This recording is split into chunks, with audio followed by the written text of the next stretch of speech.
Welcome back guys to the Joe Cobra YouTube channel for another game review. I want to wish all my viewers a very Merry Christmas, and I really hope that you all have a prosperous and healthy 2021, and let's hope that it's better than what 2020 has been. So Cyberpunk 2077 is a 2020 action RPG developed and published by the great Polish team over at CD Projekt Red.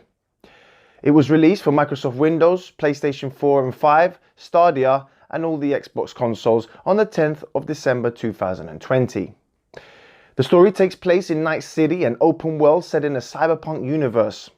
Players take on the role of mercenary outlaw known only as V, who must go on a journey to find a one-of-a-kind implant that is the key to immortality, while also trying to become a Night City legend in his own right. And as always guys, seeing as it's Christmas, hit that subscribe button, join the channel, give me a big fat thumbs up at the end of the video, and also hit the bell button which informs you whenever I post a new video. Cyberpunk 2077 is one of the most outstanding games I've ever had the pleasure of playing. Yes, now I know I'm very aware of the buggy mess of last gen consoles,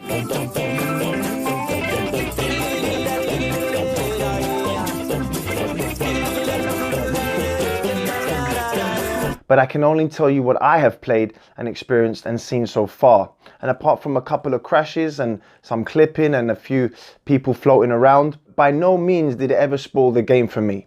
But for every hiccup anyone has had, you have to admit that Cyberpunk is still a fantastic achievement, and I'm sure with CD Projekt Red we have developers that will support the game and add many other amazing things to this game, just like they did with their last project, The Witcher 3. So before beginning your adventures in Night City, you are going to have to choose one of three life paths: Nomad, Street Kid or Corpo. I myself went with the Nomad for my first playthrough. After that, it's finally time to create your very own V. Cyberpunk 2077 offers a pretty extensive character creator, allowing you to customize anything from your sex, skin type, to even as far as changing the size of your ding dong. Soon as you have made those all-important decisions, then it's time to be set loose in Night City.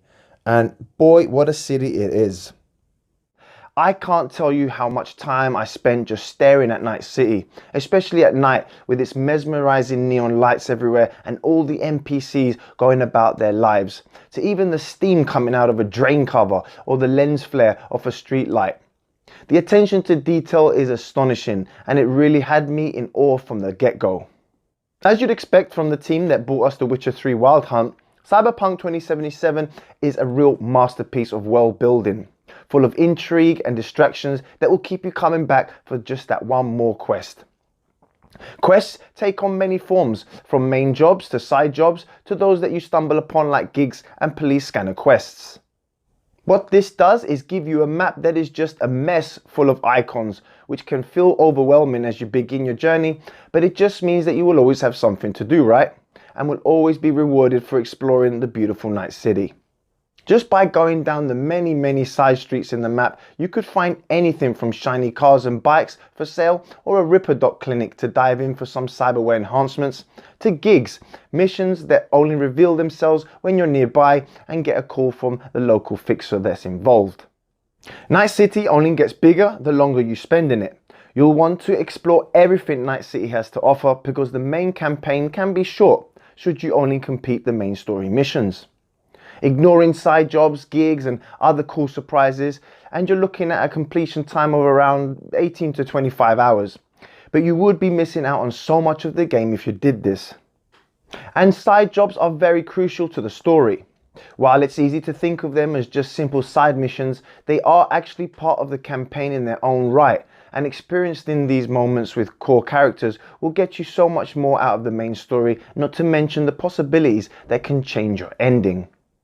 I won't spoil anything for you guys, but it's here that you will find a different side to Cyberpunk 2077. The more human side, if you like, from all the guns, gangs and sex.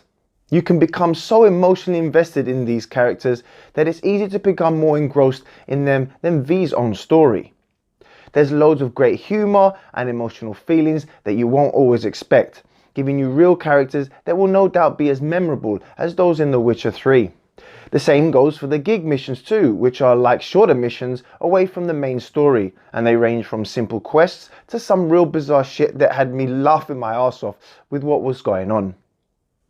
Johnny Silverhand also adds to the game in a big way. Played by the legend himself, Keanu Reeves, Johnny will be your constant companion, commenting on all your actions and all the decisions you make. I found Johnny to be one of those love him or hate him kind of guys, but he never fails to add something new to the situation. So love him or hate him, by the end of the game, there's no doubt you won't have loved the roller coaster ride that Johnny provides you as you watch those end credits. But how you feel about him and any of the characters that you meet will always depend on the choices that you make throughout your story. Cyberpunk's dialogue gameplay also comes real close to real human interaction. You can choose to pick up something else that's happening in the room mid-conversation if you want, or speak to someone else, or simply just walk away. While I feel that Keanu Reeves stole the show when it came to the voice acting, I thought that everybody else done an absolute stellar job throughout, and that's no mean feat considering the sheer number of characters that you encounter throughout the game. As for the combat, you'll find weapons everywhere in Night City. From cool katana blades to sniper rifles that can blow people's heads clean off.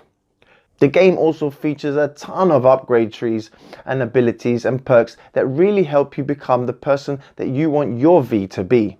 If you prefer a stealth option, then put all your perk points into improving your netrunner and cyberware abilities so that you can attack enemies from a safe distance, like setting them on fire. From the get-go, the amount of options within the perk tree can feel very overwhelming, but the more you play, the easier it becomes to tweak and enhance the things you want to specialize in. The switch to first person from third person in The Witcher 3 is a huge change too. But CD Projekt Red has done a great job making the combat always feel rewarding, and I quite enjoyed it, although I hear some people didn't quite like the combat. It's not quite as deep as The Witcher 3, but you will feel the benefits and difference not only between each gun type, but also individual weapons, and I'm sure you will all soon have your favorites, which can also be boosted with all types of attachments for them too. For me, it was the mix of cyberware, powered hacking upgrades, and body enhancements along with the gunplay that was so much fun, allowing you to balance stealth and hands-off attacks with the option to quickly switch tactics when needed. You can also even go for a full melee setup if you wanted to, and if you do, then I definitely recommend you go for the Mantis blades.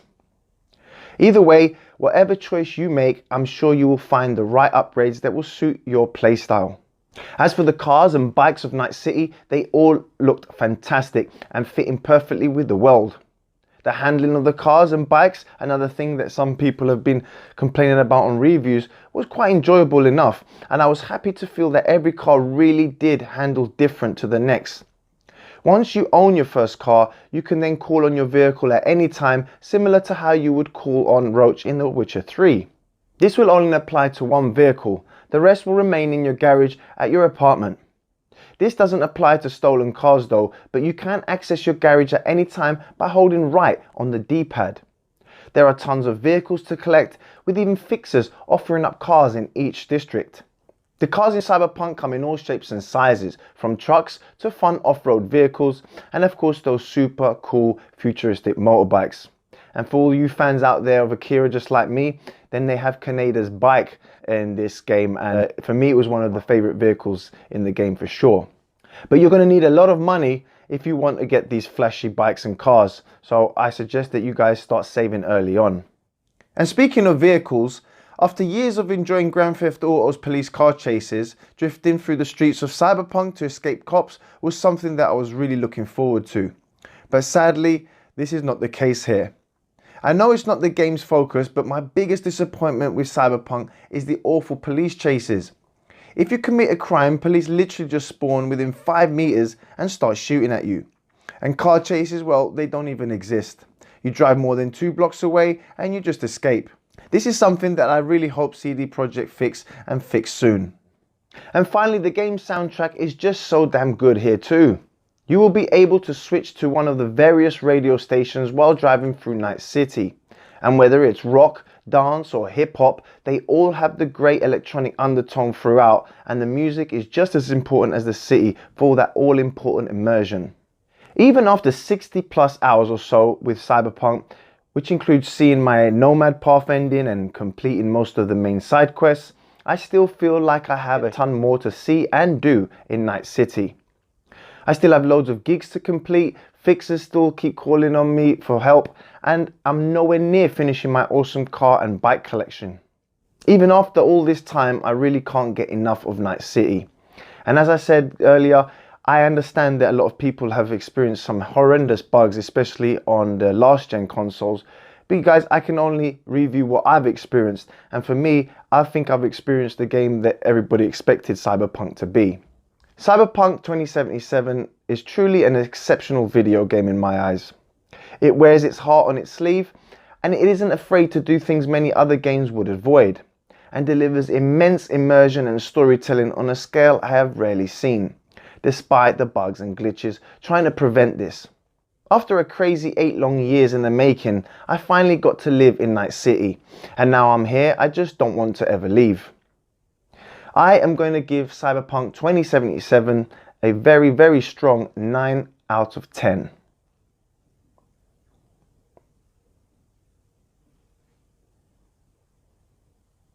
Cyberpunk has got its problems, guys, and it would have been a 10 out of 10 for me had it not been for these things. And I can't deny the amount of problems that other people have been having. And just think that this game will get better with time. I'm sure it'll become just as good as The Witcher 3, which also had its problems at the start also. So guys, please, as usual, hit that subscribe button, hit that like button, and hit that bell button so you never miss one of my videos. Guys, again, I wish you all a very, very Merry Christmas. God bless you all. And my next video will probably be for my top 10 games of 2020. So keep an eye out for that one. Guys, thank you again for your time. Thank you for watching. Enjoy Cyberpunk, and I will see you guys on the next Joe Cobra video. Take care out there, guys, and bye-bye.